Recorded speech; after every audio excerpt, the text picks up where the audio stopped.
habang nagre-replace ako ng motherboard na binili ng customer bilang bundle, may sinabi sa akin ng mga player na mas mura daw yung oras sa kabilang shop.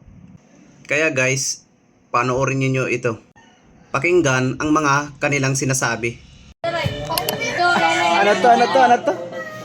Pira piso? 7 minutes ang piso.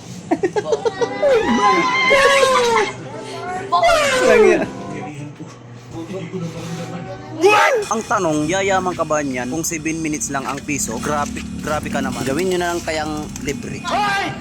Hindi na yan business, pababaan ng presyo at oras, buti pa ang tricycle at pitikap, hindi basta-basta bumababa ang pamasahe. Ang mga barbero naman, pataas ng pataas ang presyo, pero sa Pisonet at computer shop, ay nako, pababaan ng oras. Kaya nagtataka talaga bakit may 7 minutes pa sa piso. Ay nako.